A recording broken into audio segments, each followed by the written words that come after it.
Hello students, आज हम फिर आपसे रूबरू हैं।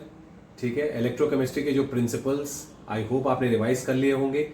आज मैं आपको हर वैरायटी ऑफ न्यूमेरिकल करा रहा हूं जो कि बोर्ड्स में और एंट्रेंस में आते हैं। ठीक है, देखिए वर्किंग के कंडीशन में मैं आपको यहाँ पे वर्किंग हो सकता है लंबी दिख रही हो, लेकिन कॉन्सेप्चुअली आपको एंट्रेंस में आ सकते हैं क्योंकि एंट्रेंस में टाइम कम होता है सॉल्व करने के लिए। तो हो सकता है वहां पे जो वैल्यूज दी जाए वो आसानी से कट जाए तो आपका फाइनल आंसर आ जाए। लेकिन हमें मेथड समझना है कि अगर ऐसा कोई क्वेश्चन आता है तो करना क्या है। तो ये जो पहला क्वेश्चन मैंने बोर्ड पे लिखा है ये पहली वैरायटी है जिसमें कि हम हाफ सेल के लिए ई सेल कैलकुलेट करते हैं। अब देखिए क्वेश्चन में साफ साफ कह रहा है कि if the molar concentration of Mg2 plus is 0.01 molar, calculate the potential of Mg2 plus if reduction potential is -2.37 volts. ठीक है, फॉर्मूला स्टैंडर्ड हमने यूज किया है नर्स्ट इक्वेशन का, E cell is equal to E not cell minus 0.0591 upon n log of mg upon mg2 plus. अब ये mg upon mg2 plus का मतलब है यहां पे हम क्या लिखते हैं, प्रोडक्ट अपॉन रिएक्टेंट। अब अगर आप इस इक्वेशन में देखें तो उसने आपसे पोटेंशियल किसके किसके बीच में मांगा है, mg क्या कहते हैं mg और mg2 प्लस के बीच में। लेकिन यहां पे उसने दिया क्या है, रिडक्शन पोटेंशियल दिया है। रिडक्शन पोटेंशियल क्या है, Mg2 plus is to Mg, यानी इसमें से अगर जब ये कन्वर्ट हो रहा है तो ये पोटेंशियल है जो स्टैंडर्ड इलेक्ट्रोड पोटेंशियल है। इस वजह से आपका प्रोडक्ट यहां पे क्या हो गया, Mg हो गया, और यहां पे आपका जो रिएक्टेंट हो गया वो Mg2 प्लस हो गया। तो वही चीज हमने यहां लिखी है, प्रोडक्ट अपॉन रिएक्टेंट। ठीक है, जब आप वैल्यू सब्स्टिट्यूट करेंगे और सॉल्व करेंगे तो आपको मिलेगा -2.43 वोल्ट्स। अगर आप ये चाहते हैं कि इसकी वैल्यू आपको डायरेक्टली निकालने को मिल जाए तो आप क्या कर सकते हैं, हालांकि ये ज्यादा आसान पड़ेगा क्योंकि 0.01 से जब आप कैंसिल करेंगे तो यहाँ पे 100 आ जाएगा, तो लॉग ऑफ 100 डायरेक्टली 2 आ जाएगा, तो आप बढ़िया से 2 कैंसिल हो जाएगा, तो इसमें से ये माइनस कर देंगे तो डायरेक्टली आपका आंसर इसमें आ जाएगा। ठीक है, बेटर है कैलकुलेशन हमेशा आप सिंप्लीफाइड तरीके से रखा करें। जनरली बच्चे क्या होते हैं उसी में गोल गोल करके फिर कैंसिल करके ये करके वो करके बोर्ड्स में फिर टीचर जो है वो नाराज हो जाता है अगर बहुत ज्यादा कैंसिलेशंस होते हैं। इसलिए कोशिश ये करिए कि हमेशा जो आपका कैलकुलेशन हो वो सबसे सिंप्लीफाइड तरीके से हो। तो ये पहली वैरायटी है, नोट कर लीजिएगा। हाँ जी, ये सेकेंड वैरायटी ऑफ सवाल है। ये स्टैंडर्ड सवाल की वैरायटी जो है ये बोर्ड्स में आती है। ठीक है, अब इसमें क्या दिया हुआ है, इसमें कंसीडर द सेल गिवन है, तो सेल आपको ऑलरेडी गिवन है, उसकी डिटेल्स आपको ऑलरेडी गिवन है और दोनों के स्टैंडर्ड पोटेंशियल्स गिवन है। इसमें आपको दो चीजें ढूंढनी है। पहली चीज ये ढूंढनी है कैलकुलेट ई नॉट सेल यानी standard potential of the complete cell, और सेकेंडली आपको सेल पोटेंशियल यानी ई सेल कैलकुलेट करना है जब इन गिवन कॉन्सेंट्रेशंस पे। ठीक है, ये आपका क्वेश्चन है। अब इसको सॉल्व करने का तरीका, आपको सबसे पहले ई नॉट कैलकुलेट करना है। तो ई नॉट कैलकुलेट करने के लिए आप फर्स्ट पार्ट में लिखेंगे E naught of cell is equal to E naught of cathode minus E naught of anode. तो कैथोड यहां पे क्या बनेगा, सिल्वर प्लस में ज्यादा है। ठीक है, तो सिल्वर कैथोड है और कॉपर एनोड है, तो सिल्वर का पोटेंशियल कितना था 0.80 वोल्ट्स। ठीक है, कॉपर का पोटेंशियल कितना है 0.34 वोल्ट्स प्लस में, तो एक्चुअली ई नॉट सेल कितना हो गया 0.46 वोल्ट्स। ये फर्स्ट पार्ट का आंसर है। सेकेंड पार्ट के लिए ई सेल जो आपको निकालना है उसमें फॉर्मूला हम लगाएंगे, तो फॉर्मूले में E not cell minus 0.0591 upon N की वैल्यू 2 आएगी क्योंकि कॉपर और सिल्वर के बीच में 2 इलेक्ट्रॉन्स का ही डिस्चार्ज है, लॉग ऑफ, अब कॉपर की कॉन्सेंट्रेशन आपको दी हुई है 2 मोलर, तो कॉपर चूंकि एनोड है तो वो ऊपर आएगा। ठीक है, प्रोडक्ट, और नीचे सिल्वर का कॉन्सेंट्रेशन आपको कितना गिवन था 0.01। ठीक है, तो 0.01 में 0.05 सॉरी, तो 0.05 में आप इसको लिखेंगे 0.05 का स्क्वायर। जब आप इसको सॉल्व करेंगे तो आपका जो पोटेंशियल आएगा वो आएगा 0.374 वोल्ट्स। ठीक है, तो ये आपका सेकेंड पार्ट है जिसमें आप ई सेल कैलकुलेट कर रहे हैं, यहां पे ये ई नॉट सेल है। ये चीज ध्यान रखिएगा, ये इसलिए आ रहा है स्क्वायर क्योंकि हमारा जो रिएक्शन था वो था copper plus Ag plus gives Cu2 plus Ag। तो ये 2 और ये 2 बैलेंसिंग के लिए चाहिए, तो इस वजह से यहां पे Ag प्लस का स्क्वायर करा गया है कॉन्सेंट्रेशन का। ठीक है, तो ये क्वेश्चन इस तरह से सॉल्व होगा। ये थर्ड वैरायटी ऑफ क्वेश्चन है। इसमें आपको जो दोनों सेल्स हैं उसमें किसी एक सेल के सोल्यूशन का कॉन्सेंट्रेशन निकालना है। ठीक है, तो अब ये क्वेश्चन देखिए। क्वेश्चन में आपको स्टैंडर्ड पोटेंशियल्स दिए हैं। तो सबसे पहले उसने कहा है make a cell whose EMF is positive, और सेकेंड पार्ट है इसका, if the concentration of Cu2 plus is 0.01 molar and E cell at 25 degrees is 0, calculate the concentration of Ag plus. ठीक है, अब देखिए वो कह रहा है EMF of the cell should be positive. तो पॉजिटिव करने के लिए पहले तो हम सेल रिएक्शन लिखेंगे। तो सेल रिएक्शन क्या है, copper plus silver plus gives copper 2 plus silver. तो इसको जब हम बैलेंस करेंगे तो 2Ag प्लस और 2Ag। अब अगर आप यहां पे वैल्यूज को देखें तो ये पॉजिटिव तभी आ सकता है जब बड़े में से छोटे को माइनस करेंगे। इसका मतलब यह है कि कैथोड हमारा सिल्वर वाला है और कॉपर जो है हमारा एनोड है। तो वही चीज हमने यहां करी है कि for EMF which has to be positive, the E naught cell is equal to 0.799 minus 0.337।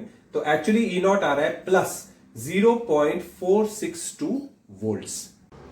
Second part जो है वो इस तरह से सॉल्व होगा। हमें वही क्या कहते हैं फॉर्मूला लगाना है यहाँ पे, कॉपर अपॉन सिल्वर। सिल्वर का हमें फाइंड करना है।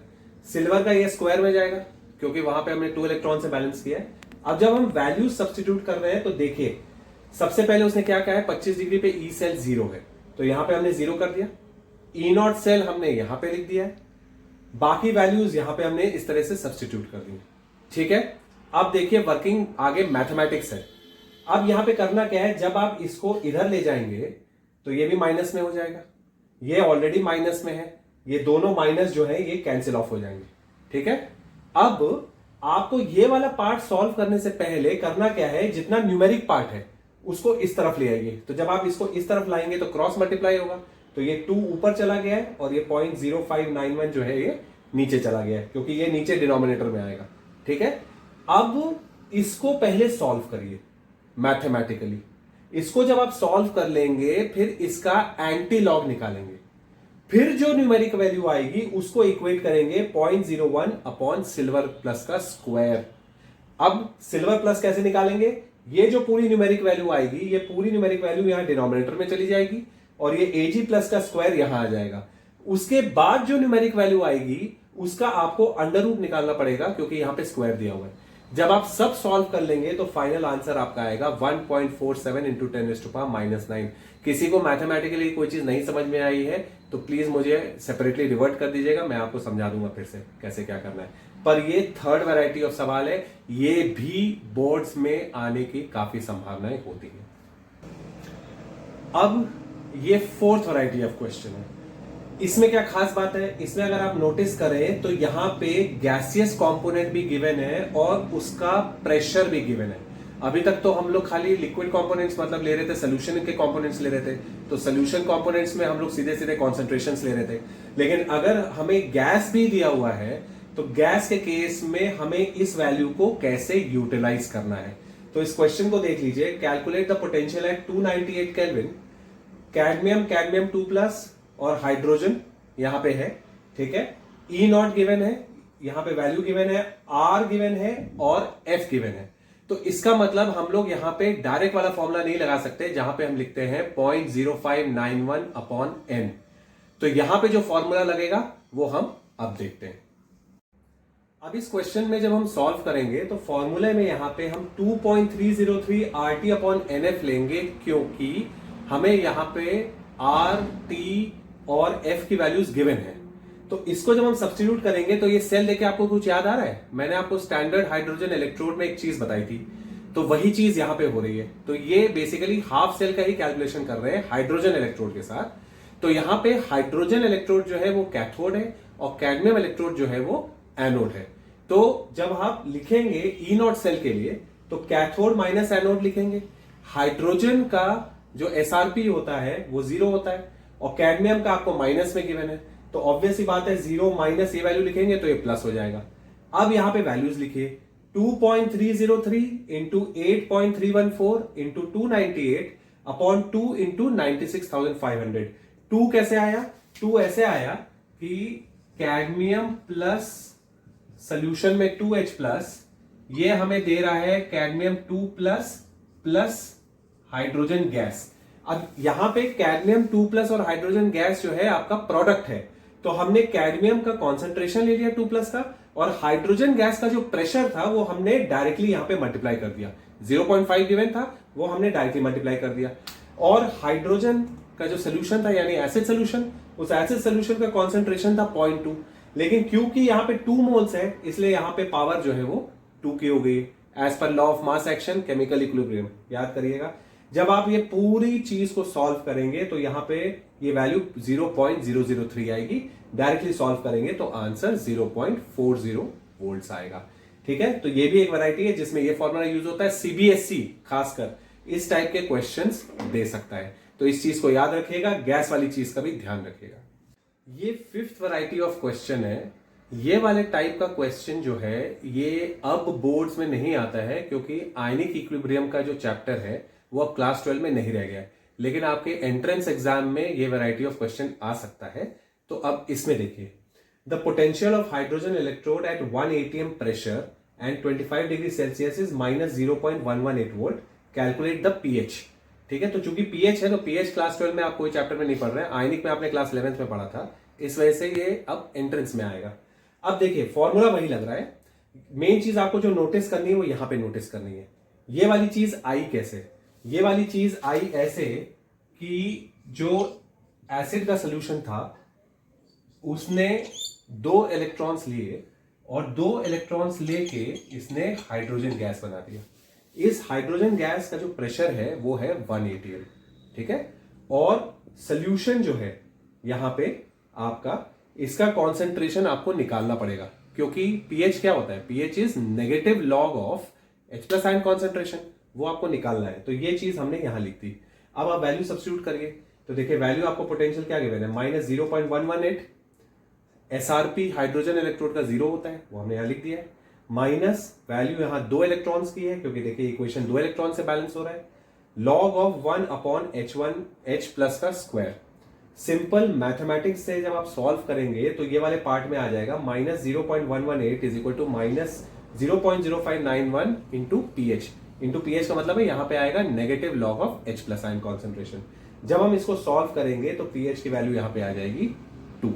ठीक है, तो ये एक्सक्लूसिवली एंट्रेंस के लिए आपका पैटर्न है। तो बच्चों सिर्फ नॉन्स्ट इक्वेशन के ऊपर मैंने आपको 5 वेराइटीज के क्वेश्चंस कराए हैं। अच्छे से इनको प्रैक्टिस करिए, और अगर डाउट्स आते हैं तो मेरे ईमेल आईडी या मेरे इंस्टा आईडी पे मुझे मैसेज करिए, मैं आपके डेफिनेटली सारी चीजें सॉल्व करूंगा। And don't forget to like, share and subscribe, and have a nice day.